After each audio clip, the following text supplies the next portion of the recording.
사랑하는 교우 여러분, 저는 오늘 누가복음 14장 28절 말씀을 가지고 우리 성공적인 그리스도인의 삶 7가지 법칙이라는 제목으로 말씀을 나누고자 합니다.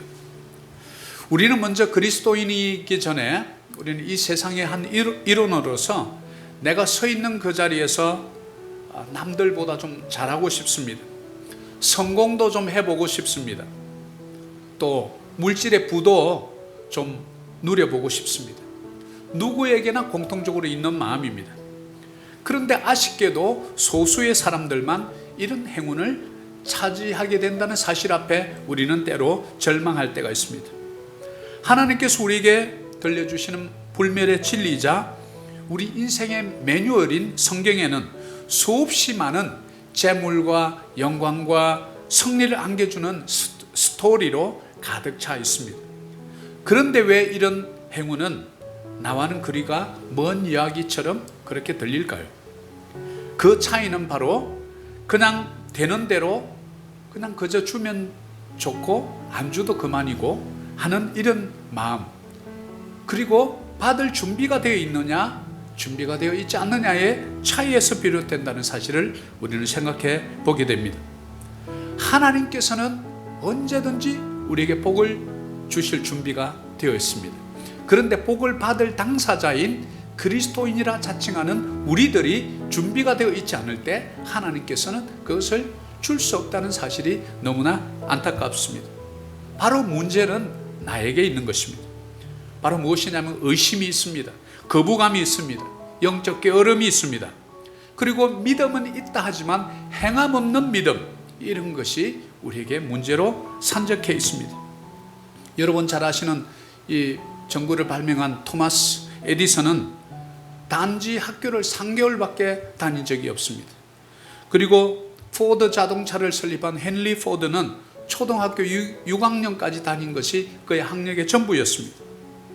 그렇다면 우리는 학벌이 문제라고 때로는 핑계댈 때가 있지만 학벌이 아니라는 것을 알 수 있습니다. 비행기를 처음에 발명하고자 그토록 노력했던 라이트 형제는 1%의 가능성에 도전한 사람이었습니다. 에디슨은 실험을 통해서 2만 번 실패했습니다. 우리는 2000번도 안 해봅니다. 2000번이 뭡니까? 200번도 안 해봐요. 20번도 안 해봅니다. 2번 정도는 해볼지 모르겠습니다. 실패하면 20번 실패해서 안 된 거 있으면 저한테 말해 보십시오. 우리는 이렇게 도전에 약해요. 이것이 주님의 뜻이거니 하면서 쉽게 포기할 때가 너무 많다는 거죠. 이것이 안타까운 우리의 현실이기에 오늘 저는 이 주제를 잡고 우리 그리스도인들도 하나님께서 주신 그 무한한 능력을 가지신 그분의 그 능력 앞에서 우리가 뭔가 믿음 가지고 할 수 있는 일이 있는데도 불구하고 못하는 그 사실을 거꾸로 풀어서 7가지의 원칙을 찾아보고자 했던 것입니다. 늘 준비된 자에게는 기회가 옵니다. 행운이 찾아옵니다. 오늘 바로 그리스도인의 성공의 비결 이 7가지를 우리가 성경 속에서 발견하는 축복된 그런 행운의 시간이 되기를 소망합니다. 첫 번째 우리가 알아야 될 말씀은 빌립보서 4장 13절입니다. 이 말씀이 우리에게 주는 것은 우리의 믿음과 열정입니다. 그래서 첫 번째 법칙은 믿음과 열정을 회복하라입니다. 거기 한번 읽어볼까요? 빌립보서 4장 13절, 내게 능력 주시는 자 안에서 내가 모든 것을 할 수 있느니라. 자, 우리는 이 말씀을 잘도 외웁니다. 내게 능력 주시는 자 안에서 내가 모든 것을 할 수 있습니다 라고 외우기는 외워요, 교회에서. 근데 삶에 이것이 적용이 안 됩니다. 왜 그럴까요? 내 삶으로 드러나는 이 말씀은 로고스에서 레마로 바로 능력의 말씀으로 우리에게 드러나야 하는데 그렇게 못하는 것은 바로 그 능력으로 건너게 하는 믿음의 다리가 다 무너졌기 때문에 그래요. 그분을 못 믿는 거예요. 우리 인간은 태어나면서부터 의타적인 그런 존재입니다. 누군가의 도움으로 산다는 그런 말이죠. 또한 우리는 믿는 누군가가 있는 존재입니다. 어릴 때는 어머니를 믿습니다. 어떤 우유를 타주든지 어머니가 주는 것은 아이가 벌컥벌컥 먹습니다. 어머니가 여기가 이상한 걸 타지는 않았을까 이런 생각하면서 안 먹는 아이는 아무도 없습니다.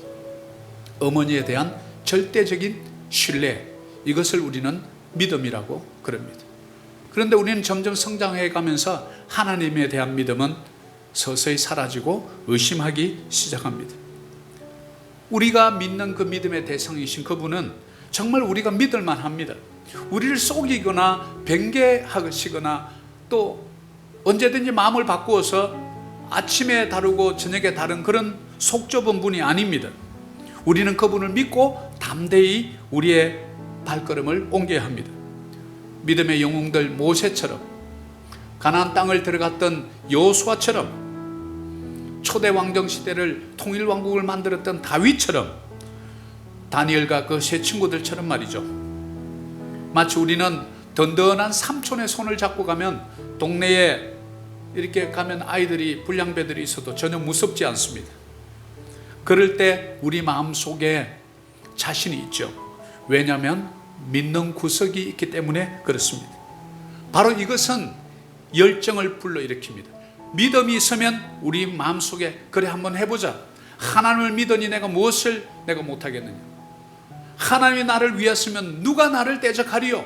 이런 마음으로 나가면 내 속에서 뜨거운 열정이 일어나기 시작합니다. 이 열정은 바로 자석과도 같습니다. 그러면 주위에 사람들이 모입니다. 혼자가 아니라 함께 일할 수 있는 분위기가 만들어집니다. 그래서 어떤 이는 이렇게 우리에게 좋은 명언을 남겨줍니다.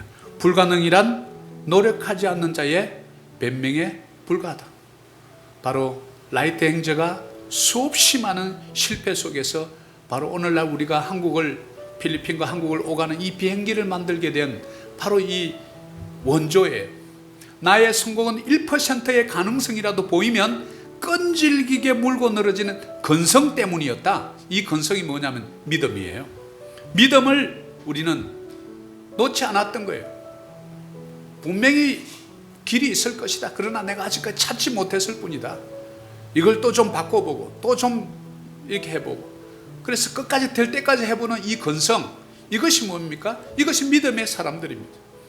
우리는 전능하신 그분을 믿는다고 하면서도 그분을 못 믿는 거예요. 쉽게 포기합니다. 중간에. 그러면서 어떻게 세상을 다스리는 청지기로서의 역할을 우리에게 부여받았다고 할 수 있겠습니까? 창세기를 통해서 우리에게 주어진 그 신성한 의무, 문화 명령을 우리는 이루기 위해서 그 열정을 회복하시는 저와 여러분 되기를 축복합니다. 그리고 두 번째 우리가 꼭 봐야 하는 말씀은 이사야서 54장 2절 말씀입니다. 같이 한번 읽습니다.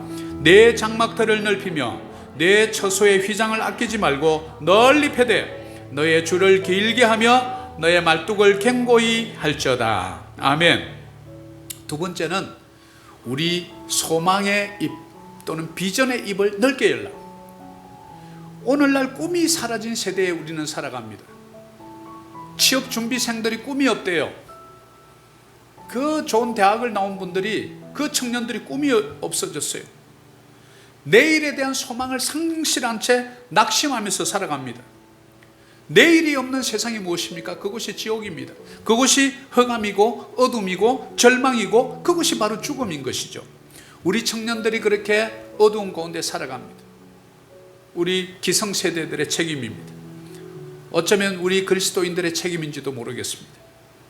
바로 그 어둠, 빛이 없는 곳, 내일에 대한 꿈이 없는 것, 비전을 잃어버린 삶, 이것이 뭐냐면 죄와 사망의 법이 다스리는 바로 그 나라입니다. 그래서 시편 81편 10절에도 나는 너를 애굽 땅에서 인도하여 낸 내 하나님 여호와이니 내 입을 넓게 열라 내가 채우리라. 그 입은 우리의 육신의 이 작은 입이 아닙니다. 하나님께서 우리에게 부어주시는 비전의 입을 넓게 열어야 합니다. 비록 나의 모습을 보면 적습니다. 할 수 있는 역량이 없습니다. 그러나 하나님께서 나에게 부어주신 지혜와 능력과 나를 향한 그 뜨거운 사랑을 생각하면 한번 해볼 만하지 않겠습니까? 우리가 이것을 회복해야 합니다. 우리의 비전이 뭐냐고 물어보면 비전요 생각해보지 않았는데요. 꿈은 없습니다. 그러니까 어떻게 그 비전을 이루어갈 수 있겠습니까? 이스라엘 백성들을 430년 동안 애굽에 종되었던 그들에게 보여줬던 것은 젖과 꿀이 흐르는 그 가나안 땅을 끊임없이 비전으로 보여줬습니다. 모세가 그랬습니다. 여호수아가 그랬습니다. 우리 하나님께서 우리의 열조에게 맹세한 그 땅, 젖과 꿀이 흐르는 가나안 땅으로 우리는 갈 것이다. 그것을 끊임없이 보여줍니다. 이것이 무엇입니까? 비전입니다. 내가 어떤 일을 하고 싶고 이 길을 가고 싶다. 이것이 무엇입니까? 비전입니다. 그런데 그 갈 곳을 잃어버린 백성들 다 사막에서 죽습니다. 그 비전을 믿지 않았던 1세대들은 다 죽었습니다. 그 비전을 믿지 않았던 것이죠. 그래서 첫 번째 믿음과 두 번째 우리의 이 비전을 연결할 수 있어야 합니다. 하나님께서 반드시 약속하여 주시리라 한 땅을 반드시 내가 가서 차지하리라, 이것을 믿어야 하고, 그리고 그 반드시 차지해야 될 그 땅을 비전으로 미리 가지 않더라도 미리 볼 수 있어야 하는 것입니다. 이것이 바로 우리 비전의 이범입니다. 우리 청년들도 특별히 아이고 내가 크게 할 수 있겠냐, 그냥 시집가고 장가가서 애 놓고 그냥 살지 이렇게 하지 마시고, 그거는 당연한 거고, 그 외에 좀 하나님 나라의 영광을 위해서 목사님이 맨날 저렇게 아시안 10개국 하는데 내가 인도네시아만큼은 내가 책임져 봐야 되겠다, 이런 좀 비전이 있으시기를 축복합니다. 그렇게 인도네시아를 비전으로 품었다고 누가 돈 내라 합니까? 왜 그렇게 형편없이 큰 비전을 가졌냐고 누가 우리에게 꾸중합니까? 아무도 그런 일이 없습니다. 그 비전을 품고 날마다 기도할 때 우리 하나님이 들으십니다.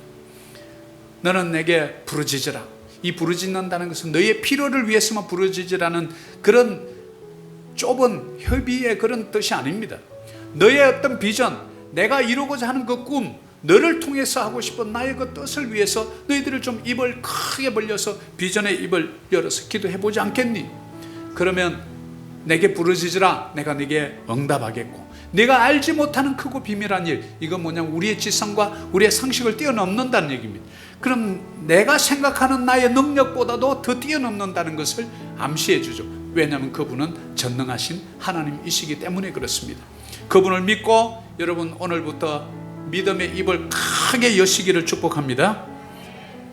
또 오늘 이렇게 했다고 잘못 알아듣고 우리 한국에 계신 분들 오늘부터 목사님 먹방하래서 먹방해야 되겠다 이렇게 나오면 안 돼요. 먹방하면서 잔뜩 입에 넣고 입을 넓게 열라 그랬어, 이러시면 안 됩니다. 우리 한국에 계신 분들. 그래서 여러분 눈이 감기십니까?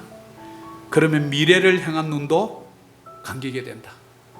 그 다음 한번 넘겨줄래요? 우리 미래가 있는 분은 눈을 감을 수가 없습니다.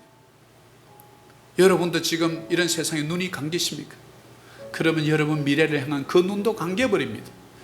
Are your eyes closing? Then the eyes toward your future are also closing. 우리는 이 미래에 대한 이 눈, 이것을 우리는 비전이라고 합니다. 하나님께서 주시고자 하는 영적 가나안 땅을 말합니다. 여러분들의 각자의 영적 가나안 땅이 어디입니까? 무엇이 되고 싶으십니까?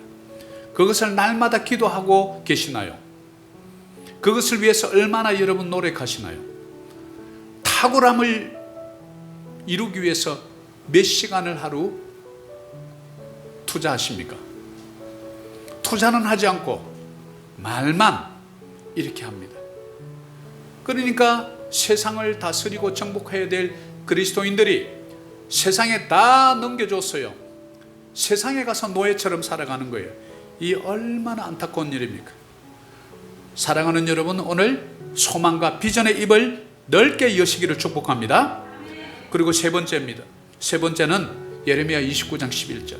아마 여러분들 잘 암송하고 있을지 모르겠습니다. 크게 한번 봉독합니다. 여호와의 말씀이니라. 너희를 향한 나의 생각을 내가 아나니 평안이요 재앙이 아니니라. 너희에게 미래와 희망을 주는 것이니라. 아멘. 아멘이죠. 이 말씀 한 구절 가지고 인생을 바꾼 목회자들이 많습니다. 이 말씀 한 구절 가지고 사업가가 완전히 파산하기 일보 직전에 이 말씀 가지고 일어선 수없이 많은 믿음의 선배들의 간증 이야기가 있습니다. 왜 이 말씀이 나에게는 간증으로 다가오지 않을까요? 첫째는 말씀을 잘 안 봅니다. 그리고 말씀을 좀 외우라고 그렇게 노래 불러도 안 외웁니다. 그러니까 말씀도 안 보죠. 외우지도 않죠. 세상 사람들과 똑같습니다. 여러분, 우리는 꿈꾸는 대로, 내가 생각하는 대로 우리는 변해갑니다. 이것이 뭐냐면 하나님께서 우리에게 준 이성, 사고의 힘입니다. 창조의 능력입니다. 바로 큰 바위 우화가 우리에게 알려주는 바로 교훈이죠. 여러분은 날마다 누구를 바라보고 계십니까? 재미있는 K-팝 스토리를 날마다 바라보고 계십니까? 아니면 여호와의 약속의 말씀을 정말 100구절이라도, 너무 많으면 10구절이라도 내가 암송하면서 툭 치면 그냥 이 말씀이 나오게 해야 되겠다 라고 믿음의 영웅들의 스토리를 나와 대입하면서 그렇게 미래 비전을 꿈꾸며 상상하면서 살아가십니까? 아니면 세상이 들려주는 어둡고 부정적인 소리에 나의 귀와 나의 마음을 다 내어주었습니까? 우리 미래와 희망과 평안을 주시고자 하는 마음, 이 하나님의 마음은 우리는 다 잊어버리고 세상의 뉴스에 더 현혹되어서 나의 감정이 날마다 춤추고 우리의 감정이 그냥 하루에도 수천 번씩 천국과 지옥을 왔다 갔다. 우리 자녀들이 나를 보고 우리 아버지는 믿음의 사람이 맞나, 우리 어머니는 말은 잘하는데 어떤 때 화가 나면 너무 무서워.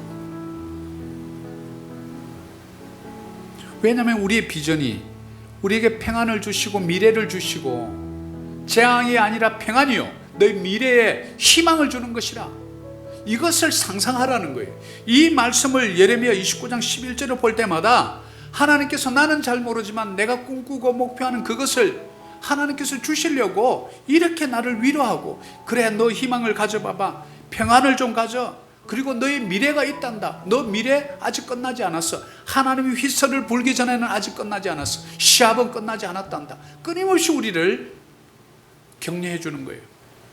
어떨 때요? 하나님께서 주시는 그 비전을 날마다 이마지네이션, 우리는 상상해야 해요. 우리 생각을 잘 안 해요 오늘날. 그래서 오늘 우리 참 예수님의 이 얘기에 대해서 한번 다 좀 생각해 봅시다 이렇게 하면 요즘 아이들이 다 뒤집어진다는 거예요. 생각해 봅시다 그 말에 생각하기 싫은 거예요. 하나님께서 주신 이 창조의 능력은 생각에서 나오거든요. 생각. 그것이 무엇입니까? 여러분이 눈을 감을 때 그 능력이 극대화되는 거예요. 그것이 무엇입니까? 기도죠. 그러니까 기도하지 않는 거예요.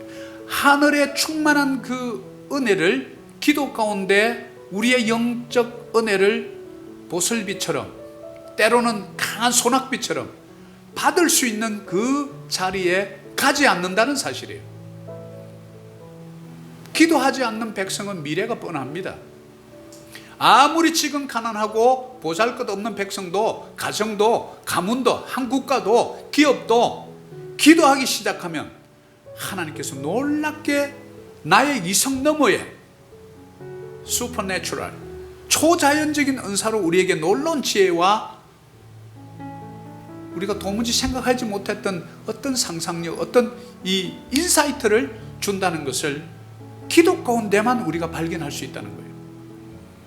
물론 아름다운 자연에서 조용히 눈 감고 있을 때도 물론 옵니다.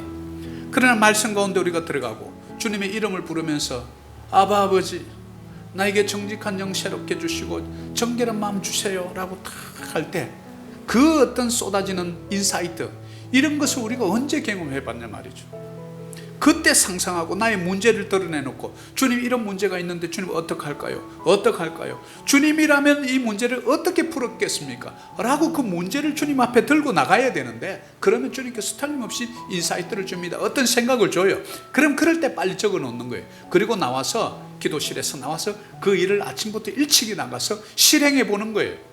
반드시 이루어집니다. 하나님의 능력은 그렇게 드러나는 거예요. 그래서 우리가 믿을 수 있도록 만들어주는 거예요. 바로 믿을 수 있는 그분 때문에 우리가 꿈을 키우고, 우리 교회가 그래서 늦게 시작한 교회지만 우리의 성도들의 자녀들이 대통령이 나오고 장관도 나오고 세계 최고의 법률가들도 나오고 스포츠맨도 나오고 예술인도 나오고 왜 못합니까? 누가 못한다고 그럽니까? 그 비전을 다 죽여놓기 때문에 못하는 거예요. 부모들이 잘한다 그러고 칭찬해주고 격려해주고 너는 할 수 있어, 하나님의 자녀야, 여호수아 봐라, 불가능에 도전했던 사람이야, 너도 그렇게 할 수 있다.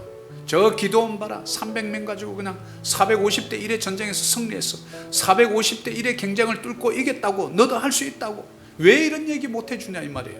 그럴 때 아이들은 무한한 상상력을 발휘하는 거예요.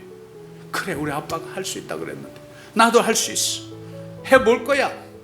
그리고 책 보고 생각하고 기도를 가르쳐주고 세상의 사람들이 알지 못하는 그 기도의 비밀을 우리 자녀들에게 가르쳐주고, 그런 자들이 지금 오늘날 유대인들 아닙니까? 어릴 때부터 기도를 가르쳐줘. 전 세계 불을 다 잡고 있는데 우리는 뭐 하고 있는지 잘 모르겠어요. 그래서 절실하지 않는 자는 꿈을 꿀 수 없다. 절실함, 간절함. 어쩌면 우리 그리스도인들이 이게 좀 부족한지 모르겠어요. 좀 이렇게 관용을 잘못 이해했는지 모르겠어요. 그냥 하기에도 이거하고 틀린 거예요. 절실한 마음을 가지는 것은요, 중요한 거예요. 이것이 바로 믿음과 열정과 비전의, 그리고 그것을 상상하면서 나갈 때 하나님께서 놀라운 능력을 우리에게 주기 때문에 그렇습니다. 네 번째 원칙입니다. 누가복음 바로 14장 28절, 오늘 우리가 읽었던 본문 말씀입니다. 다시 한번 성경 말씀을 봉독합니다. 너희 중에 누가 망대를 세우고자 할진대 자기의 가진 것이 준공하기까지에 족할런지 먼저 앉아 그 비용을 계산하지 아니하겠느냐. 아멘. 자, 이건 뭡니까? 네 번째, 체계적으로 계획을 세우라는 거예요. 종이에 적어보라는 거예요. 우리는 이렇게 계획 세우는 게 조금 약해요. 한국인의 좀 특성이에요. 감정이 좀 풍부해요. 그러니까 감 모았다, 감 잡았다 이러면서 그냥 뛰어드는 거예요. 근데 그 감이 날마다 맞던가요? 그 감은 맞을 수도 있고 안 맞을 수도 있고, 우리의 감정은 믿을 만한 게 못 돼요, 사실은. 왜냐하면 여러분이 지금 아주 이런 자두를 지금 생각하면 여러분이 햇바닥 밑에 침이 흘러나온다는 사실 아십니까? 우리 감정은 그만큼 죄로 인해서 가장 상처를 많이 받았어요. 그래가지고 이 너무 볼레타일, 분위기에 따라서 언제든지 나의 감정은 심해요. 정도가 좀 차이가 나긴 하지만 늘 기복이 있단 말이죠. 우리 이런 것을 믿고 해서는 안 된다는 거예요. 좀 더 냉정하게 앉아서 계획하고, 여기 보세요. 너희 중에 망대를 세우고자 할 때, 망대는 타워입니다. 어떤 타워를 세우고자 할 때 가만 앉아가지고 이것을 끝까지 마치려면 얼마 정도 예산이 들지? 라고 계산해보지 않겠느냐, 이 얘기예요. 이 얘기는 뭡니까? 계산해보라는 거예요. 앉아서 타워를 짓겠다고 막 동네방네 떠들 것이 아니라 먼저 앉아서 내가 그런 예산이 있나 한번 앉아서 먼저 계산기 두드려 보라는 거예요.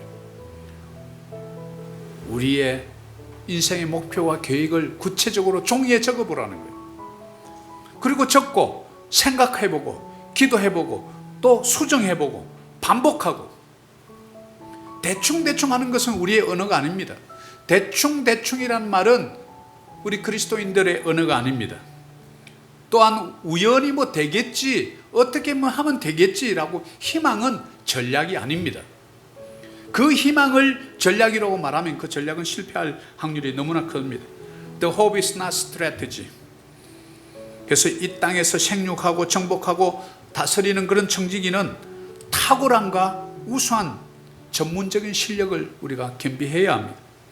여러분, 메모의 대가가 되어야 합니다. 은혜로 합시다, 그 말은요, 다른 말로 바꾸면 대충 합시다 이런 말이에요.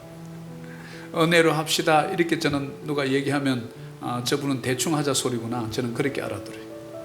은혜는 거기다 갖다 쓰는 게 아닌데, 은혜는 피 흘림이 있었던 사건이에요. 그것은 십자가의 보혈이었어요. 나의 한 영혼을 구원하기 위해서 흘려주신 그분의 고귀한 보혈을 세상에서 은혜로 합시다라고 값싼 어떤 사치품으로 이렇게 전락시키면 안 돼요. 그래서 여러분은 살림도 가계부를 꼼꼼하게 기록해야 합니다. 인생에 대한 계획표를 좀 가지고 있어야 합니다.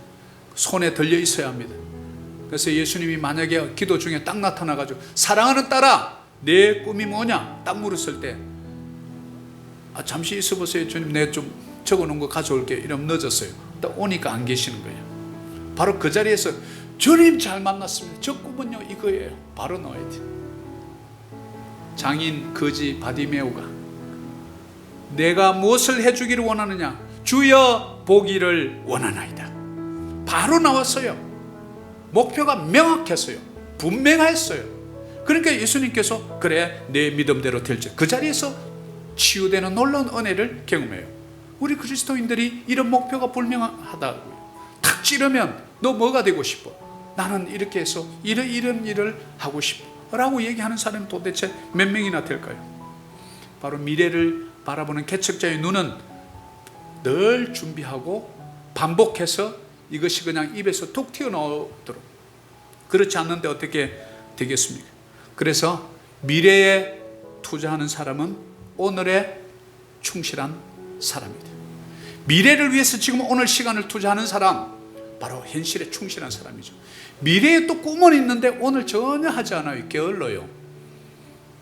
빈둥빈둥대요. 어떻게 그 미래가 꿈으로 이루어지겠습니까? 허풍이죠. 다섯 번째입니다. 마태복음 7장 7절입니다. 같이 한번 봉독합니다. 구하라 그리하면 너에게 주실 것이요, 찾으라 그리하면 찾아낼 것이요, 문을 두드리라 그리하면 너에게 열릴 것이니. 아멘. 구찾두, 구하라, 찾으라, 두드리라. 너무나 우리가 잘 아는 마태복음 7장 7절 말씀. 이 말씀을 외우는데 이 말씀이 주는 교훈을 쏙 뽑아가지고 딱 말할 수 있는 사람이 과연 몇이나 될까요? 이것은 우리에게 전문 지식을 쌓으라는 하나님의 의미가 있습니다. 다섯 번째, 전문 지식, 스페셜 날리지. 그것을 위해서 구하는 거예요. 찾는 거예요. 연구하는 거예요. 리서치하는 거예요. 두드려보는 거예요. 전문가를 찾아가는 거예요. 우리는 이런 일을 잘 하지 않아요. 그래서 우리 전문가가 되기 위해서 1만 시간의 법칙이라는 책이 나옵니다. 제가 전에도 소개해드렸지만 한 사람이 한 분야에 10,000시간을 투자하면 타고난 전문가가 된다는 거예요. 그래서 제가 1만 시간은 도대체 몇 년 걸리지 계산을 또 해봤어요. 하루에 3시간 투자하니까 365일 계산하니까 9년 걸리더라고요. 하루에 6시간 투자하니까 4년 6개월 걸려요. 근데 하루에 8시간에서 9시간 정도 투자하면 3년 걸리더라고요. 그래서 하루에 8시간 하니까 너무 많은 것처럼 느껴져서 저거 쉽게 느끼게 하는 방법이 없을까 생각해서 제가 또 생각을 해봤어요. 아침에 일찍 일어나서 2시간, 자기 전에 2시간, 그럼 4시간 남았네요. 8시간 중에 오전에 2시간, 오후에 2시간. 이 정도는 뺄 수 있겠다. 그러면 하루에 한 8시간 정도 빼면 3년 후에는 한 분야의 탁월한 전문가가 될 수 있다는 거예요. 유대인의 라바이는 최소한 2개 내지 3가지의 직업을 가지고 있는 자라야 랍비가 되는 자격이 돼요. 인문학을 공부했으면 자연과학을 공부해야 돼요. 그리고 직업을 하나 가져봐야 돼요. 그래야 그 유대인들 좋은 상담을 해줄 수 있죠. 우리 한국의 문제가 뭡니까? 고등학교 나오고 신학교 갔어, 신대원 나왔어, 다 목회자 안수를 받고 세상 경험이 없어요. 돈 한 푼 안 벌어봤어요. 늘 받아만 봤지. 그러니까 성도들의 눈물로 번 돈이 얼마나 소중하고 얼마나 비굴한 가운데 정말 땀 흘리며 번 돈인지를 사업가처럼 그렇게 못 느껴요. 그러니까 성도들이 때로는 좀 서운할 때가 있어요. 그러니까 현실적인 조언과 충고보다는 성경대로 하세요, 성경 보세요, 나는 그 얘기 듣고 싶은 게 아닌데, 그러니까 마음에 치유가 안 되는 거예요. 그러니까 벽이 생겨요. 그러니까 나의 문제를 털어놓지를 않아요. 나중에 물과 기름처럼. 우리가 그리스도인으로 산다는 것은 우리의 전문 분야의 탁월함을 유지해야 돼요. 그러면 대가를 지불해야 합니다. 1만 시간 한번 투자해 보세요. 저도 꿈이 생겼어요. 그 책 읽고 나서 하나님이 3년마다 나 새로운 거 할 거예요. 첫 3년은 기타 배울 거고요, 또 다음 3년은 또 글 쓰는 거 하고 또 다른 언어도 좀 배우고, 3년마다 이렇게 새로운 걸 하나 한다 하니까 너무 막 기대가 되는 거 있죠. 앞으로 인생이 많이 해야 될 일이 많더라고요. 그 일을 끝까지 포기하지 않고 한 가보는 거예요. 그래서 winner never quit, quitter never win. 그만두는 자는 절대로 이길 수 없고 승리하는 자는 결코 스톱하지 않는다는 거예요. 그래서 실패는 용서해도 포기는 용서 못한다. 실패할 수 있습니다. 그런데 포기하는 것은 용서가 안 되는 거예요. 우리는 이런 것조차 좀, 그것도 군대에서는 또 이런 것을 좀 웃기게, 작전에 실패한 장교는 용서받을 수 있어도 배식에 실패한 장교는 용서받을 수 없다. 좀 이렇게 또 바꿔가지고, 먹는 음식 배식 잘못하면 그 장교는 용서 못한다는, 이렇게 좀 우습게도 바꾸고 했는데, 우리 인생이 그래요. 자녀들 실패하는 것은 나무라지 마세요. 자꾸 실패 더 해보라고 그랬어요. 토마스 에디슨이 그 얘기를 한 거예요. 아니 어떻게 2만 번을 실패하고 그렇게 해냈습니까? 그러니까 허허허 웃으면서, 저는 2만 번을 실패한 게 아니고요, 2만 번에 실패하지 않는 이유를 발견했을 뿐이에요. 이렇게 얘기해요. 우리는 이런 좀 지혜를 배울 필요가 있습니다. 그래서 실패는 용서받습니다.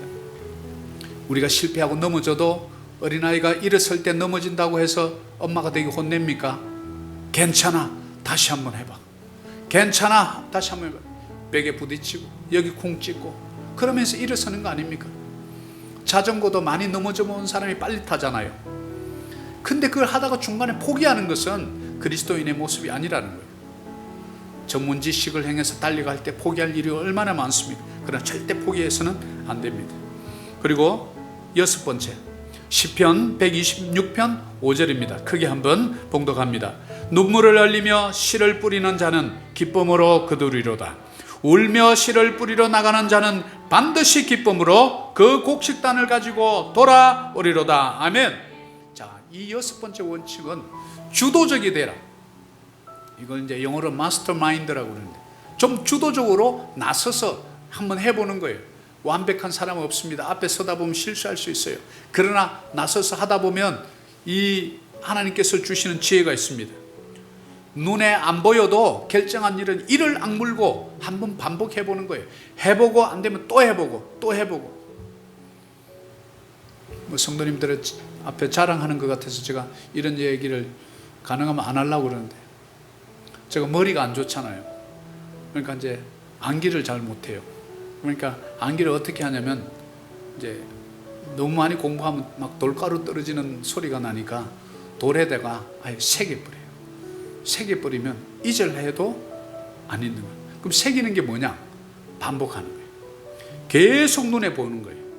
한 번 보고, 두 번 보고, 세 번 보고, 한 10번 이렇게 보면 이제 우리 뇌가 상당히 게을러요. 자꾸 보면 내가 이제 귀찮은 거예요. 아, 이거 뭐 또 보니? 아, 또 봐. 이렇게 하다가 몇 번 보다가 계속 보면, 야, 이 사람이 포기할 사람이 아니네. 계속 보네. 그러면 임시 기억 장치에 있던 것을 영구 기억 장치로 옮겨 놓는 거예요. 그게 뭐예요? 나 이제 암기했다 이런 거예요. 그러면 이제 계속 꺼낼 필요가 없는 거예요. 그냥 탁 암기가 돼 있으니까. 끝까지 집중하고 반복하면 쉽게 느껴져요. 반복 안 하니까 새로운 거 보니까 어려운 거예요. 자꾸 보세요. 2번, 3번, 4번, 5번 보면 이건 나 봤던 거네. 봤던 거네. 그래, 이렇게 하면 되지. 이렇게 그냥 쉽게 답이 나오잖아요. 반복하지 않으니까 그 물방울 하나가 집 처마 밑에 있는 그 돌에 그것을 이렇게 쑥 파져 있는 거 보잖아요. 물의 힘이 그거예요. 어떻게 물이 돌을 깹니까? 상식적인 말도 안 되죠. 뭐 높은 데서 아주 높은 압력으로 싸는 것도 아니에요. 그냥 처마 밑에 물이 하나씩 떨어지는데 세월이 가고 1년 가고 10년 가보면 그 돌이 이렇게 파져 있다는 사실. 뭡니까? 반복의 힘이에요. 이스라엘 백성들은 왜 이 말씀을 내 입에서 떠나지 말게 하고 이마에도 써붙이고 네 손목에다 매라고 했습니까? 반복하라는 거예요. 어릴 때부터 계속해서 반복하는 거 잊을 수가 없는 거예요. 머릿속에 각인해 주는 거예요. 기억하라, 기억하라, 기억하라. 신명기의 주제입니다. 기억하라. 모압 땅에서 그 가나안 요단강을 건너서 가나안 땅으로 들어가면 그 가나안 사람들의 풍습이 있을 텐데 그게 젖어들지 않도록 여호와의 말씀을 기억하라, 기억하라. 울면서 눈물이 나도 곡식단을 가지고 나는 나올 거야 라는 희망을 가지고 반복해 보는 거예요. 그래서 우리가 일할 때는 내가 하나님인 것처럼 생각하고 일하라는 거예요. 그리고 하나님께 뭔가를 맡기고 기도할 때는 나는 아무것도 아니고 하나님의 모든 것이라는 생각으로 맡기고 기도하라는 거예요.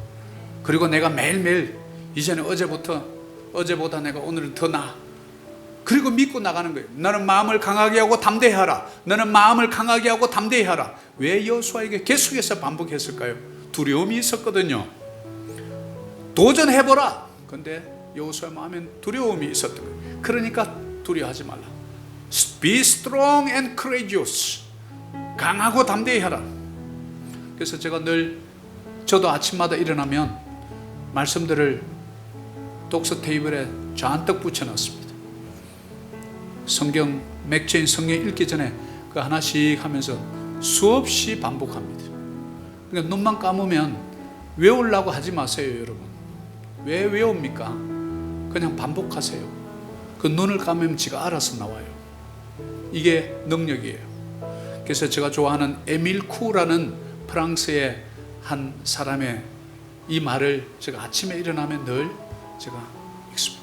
이 말을 제가 우리 축구 감독님 박보배 집사님께 선수들에게 이렇게 늘 반복의 힘을 좀 키워주라고 제가 이 말씀을 주었던 적이 있습니다. Every day, in every way, I'm getting better and better. 이게 뭡니까? 나는 매일매일 좀 더 좋아지고 있어. 예수님 때문에. 나는 매일매일 좋아지고 있어. 하나님의 말씀 때문에. 나는 매일매일 좋아지고 있어. 성령의 능력 때문에. 나는 매일매일 좋아지고 있어. 십자가의 능력으로. 왜 이거 못하죠? 누가 하지 마라 그랬습니까? 안 되면 그걸 보고 하세요. 그렇게 하면 놀라운 힘이 하나님께서 주시는 힘이 내게 능력 주시는 자 안에서 내가 할 수 있는 일. I can do everything through him who gives me strength. 내 안에 힘을 주시는 그분을 기억하지 못하니까 좌절하는 거예요. 마지막 7번째입니다. 시편 118편 10절입니다. 같이 한번 읽습니다. 내가 죽지 않고 살아서 여호와께서 하시는 일을 선포하리로다. 여호와께 감사하라. 그는 선하시며 그의 인자하심이 영원함이로다. 아멘. 그럼 우리가 목적으로 하고 목표로 두는 그 비전, 이루고자 하는 그 일, 궁극적인 목적이 무엇이냐? 하나님 사랑이에요. 하나님께 영광 돌리드리는 것이에요. 그러면 하나님께 영광 돌린다는 것은 좀 더 현실적으로 얘기하면 내 주위에 있는 이웃을 사랑하는 것이에요. 내 아내를 사랑하는 일이에요. 내 자녀를 사랑하는 일이에요. 또한 가난한 이 땅에 죄인들과 세리 같은 이들, 창기 같은 이들을 사랑하는 거예요. 그게 뭡니까?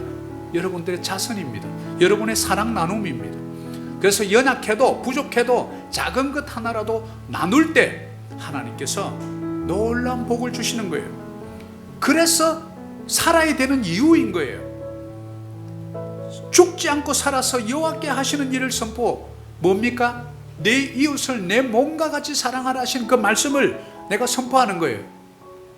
네 이웃을 내 몸과 같이, 내 몸도 사랑하지만 네 이웃도 사랑하라. 그것을 내가 선포하기 위해서 난 죽지 않는다. 나 코비드 와도 안 죽는다. 코비드 걸려도 안 죽는다. 변종와도 안 죽는다. 왜요? 의사들은요 매일 수없이 많은 환자들의 그 균이 덕실거리는 사람들하고 만나요. 근데 의사들은 병이 잘 안 걸려요. 왜 그렇죠?